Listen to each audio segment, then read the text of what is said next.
ایمان کیا ہے؟ الایمان بین الخوف والرجاء، اللہ کی رحمت کی امید بھی رکھنا اور اللہ کا خوف بھی رکھنا، اس کی درمیانی کیفیت کا نام ایمان ہے۔ اللہ سے ڈرتا بھی رہے، احساس بھی پیدا کرے کہ کہیں میرا مالک ناراض نہ ہو جائے، لیکن نا امید نہ ہو۔ بہت بڑا گناہ گار بھی نا امید نہ ہو، یہ سمجھ لے کہ اللہ معاف کرنے والا ہے۔ اللہ کی رحمت کی امید بھی رکھنی ہے، وہ رحیم و کریم بھی ہے اور وہ جبار اور قہار بھی ہے، لیکن اب یہاں رحمت کی بات بھی کر دی، یہاں عذاب کی بات بھی کر دی۔ یہ بھی ہمیں سمجھ آ گئی کہ خوف اور امید کی درمیانی کیفیت کا نام ایمان ہے، تو پھر ان دونوں میں سے بڑی چیز کون سی ہے؟ تو میرے رسول کریم صلی اللہ علیہ وسلم نے ارشاد فرمایا، یہ بخاری مسلم میں حدیث ہے، حضرت ابو ہریرہ سے روایت ہے، قال رسول اللہ صلی اللہ علیہ وسلم کہ رسول اللہ صلی اللہ علیہ وسلم نے فرمایا، لما قضى اللہ الخلق كتبا کتابا فهو عنده فوق عرشه۔ حضور صلی اللہ علیہ وسلم فرماتے ہیں اللہ تعالیٰ نے جب مخلوق کو پیدا فرمانے کا فیصلہ کیا تو ایک تحریر لکھی تھی، ایک تحریر لکھی جو رب کے پاس عرش کے اوپر موجود ہے۔ جب مخلوق کو پیدا کرنے کا بھی ارادہ کیا تو ایک تحریر لکھی جو رب کے پاس محفوظ ہے اللہ کے عرش پر۔ وہ تحریر کیا تھی؟ ان رحمتی سبقت علی غضبی، کہ بے شک میرا غضب زیادہ نہیں ہے، میری رحمت ہی زیادہ ہے، اور میری رحمت میرے غضب پر فوقیت رکھتی ہے، وہ بڑی ہے۔ تو یہ تو اس وقت اللہ نے جب مخلوق کو پیدا کرنے کا ارادہ کیا تو اس وقت ہی فرما دیا تھا کہ میری رحمت میرے غضب پر غالب ہے۔ تو اللہ سے ڈرنا بھی ہے، اللہ کی رحمت کی امید بھی رکھنی ہے، لیکن ذہن کے اندر یہ بات ڈال لیں کہ اللہ کا غضب زیادہ نہیں، اللہ کی رحمت ہی زیادہ ہے، وہ فضل ہی زیادہ فرماتا، فضل کرنے کو پسند کرتا ہے۔ حضرت شیخ الحدیث مولانا مراج الاسلام صاحب نے ایک جگہ لکھا ہے کہ کسی نے مجھ سے پوچھا ہے کہ قبر میں صرف یہ پوچھا جائے گا من ربو کا ما دینو کا، یہ پوچھا جائے گا تیرا رب کون ہے، تیرا دین کیا ہے، تو نبی پاک علیہ السلام کے بارے میں دنیا میں کیا کہا کرتا تھا؟ اعمال کا حساب نہیں ہوگا، فرشتے پوچھیں گے تو اتنا پوچھیں گے، اور پھر اس کے لیے جنت کی کھڑکی یا دوزخ کا دروازہ معاذ اللہ کھلنے کا فیصلہ ہو جائے گا۔ تو کسی نے پوچھا کہ اتنا کیوں ہے، باقی سارے سوال جواب قبر میں کیوں نہیں؟ تو وہ جواب دیتے ہیں، وہ کہتے ہیں کہ جب قحط پڑ گیا نا بہت سارے علاقوں میں، تو حضرت یوسف مصر کے حکمران تھے، تو باقی جگہوں پہ قحط تھا، آپ نے تو خواب دیکھا اور پھر کچھ گندم آپ نے بچا لی۔ تو حضرت یوسف علیہ السلام کے پاس بہت سارے لوگ گندم لینے کے لیے پہنچنے لگے، تو آپ نے رستے میں کچھ چوکیاں بنا دی تھی، پولیس والے کھڑے کر دیے تھے سمجھ لیجئے۔ تو ان سے کہا تھا کہ جو آدمی گندم لینے کے لیے آیا اس سے پہلے اس کا نام پتہ پوچھو، بلدیت پوچھو، اور یہ پوچھو کیا لایا ہے، وہ کس چیز کے عوض گندم لینے آیا ہے، پیسے لایا ہے، کوئی اور چیز لایا ہے، یہ پوچھو۔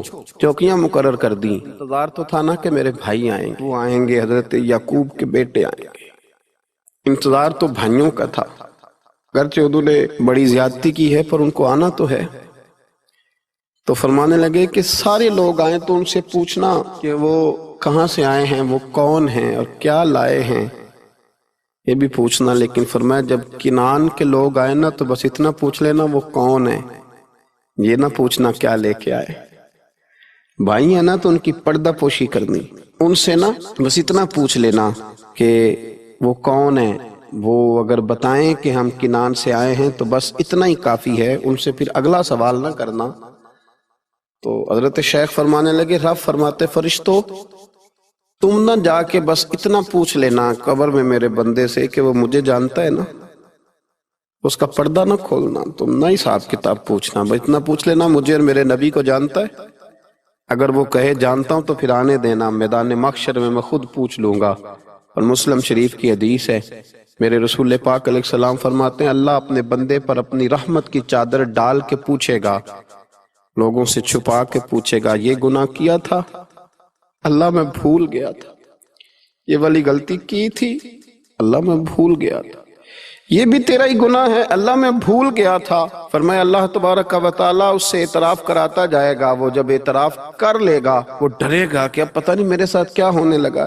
تو حضور فرماتے ہیں رب فرمائے گا دنیا میں نے تیری پردہ پوشی کی تھی، جا آج میں نے تیرے گناہوں کو معاف کر دیا۔ تو یاد رکھیں کہ صبح قیامت بھی اللہ تبارک و تعالیٰ کی بارگاہ اپنے بندوں پر فضل فرمائے گی، رحمت فرمائے گی، تو یہاں بھی اس کے کرم کی امید رکھیں۔ وہاں بھی اس کے فضل کی امید رکھیں۔ نبی پاک صلی اللہ تعالی علیہ وآلہ وسلم نے ارشاد فرمایا کہ بہت سارے ایسے لوگ تھے جو جنتر منتر نہیں کراتے، جو کسی طرف توجہ نہیں کرتے، سیاستہ میں حدیث ہے۔ فرمایا قیامت کے دن اللہ تبارک و تعالی حکم فرمائے گا کہ وہ کہاں ہیں جنہوں نے صرف میری ہی ذات پر بھروسہ کیا، تو وہ لوگ کھڑے کیے جائیں گے، اللہ تبارک و تعالی ان سے حساب نہیں لے گا، انہیں بغیر حساب کتاب جنت عطا کر دے گا۔ حضرت عکاشہ بن محسن رضی اللہ تعالی عنہ عرض کرنے لگے، یا رسول اللہ صلی اللہ علیہ وسلم میرے لیے بھی دعا کریں، اللہ مجھے بھی ان لوگوں میں شامل کر دے۔ تو حضور نے فرمایا اللہ میرے عکاشہ کو بھی ان میں شامل فرما۔ پھر ایک اور صحابی کھڑے ہوئے، عرض کی یا رسول اللہ میرے لیے بھی دعا کریں کہ اللہ مجھے بھی ان لوگوں میں شامل کر لے جن کا بھروسہ، جن کی امیدیں صرف اپنے رب کے ساتھ، صرف اپنے اللہ کے ساتھ۔ تو نبی پاک صلی اللہ علیہ وسلم نے فرمایا میں تمہارے لیے دعا کر دیتا ہوں، پر عکاشہ تم پر سبقت لے گیا ہے، عکاشہ آگے نکل گیا۔ تو قرآن مجید فرقان حمید کے اندر اللہ تبارک و تعالیٰ نے ارشاد فرمایا، سورۃ الحجر کی آیت نمبر 49 اور 50، کیا خوبصورت انداز ہے قرآن پاک کا۔ اور کچھ آیات اور کچھ حدیث ایسی ہیں تو انسان پر وجد طاری کر دیتی ہیں، جو اسے جھومنے پر مجبور کر دیتی ہیں، جو یوں محسوس ہوتا ہے کہ جیسے ایک ایسی قوت پیدا کر دیتی ہیں انسان کے وجود کے اندر کہ وہ محسوس کرتا ہے کہ آج ہی تازہ ہو گیا ہوں، آج کھل گیا ہوں۔ اللہ کریم نے ارشاد فرمایا نبی عبادی انی انا الغفور الرحیم، فرمایا محبوب میرے بندوں کو خوشخبری دے دو کہ میں بڑا ہی معاف کرنے والا اور بڑا ہی رحم فرمانے والا ہوں۔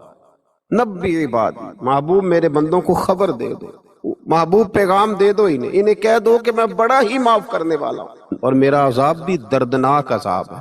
پہلے ذکر کیا رحمت کا، پہلے بات کی رحمت کی، پھر فرمایا کہ میرا عذاب بھی دردناک۔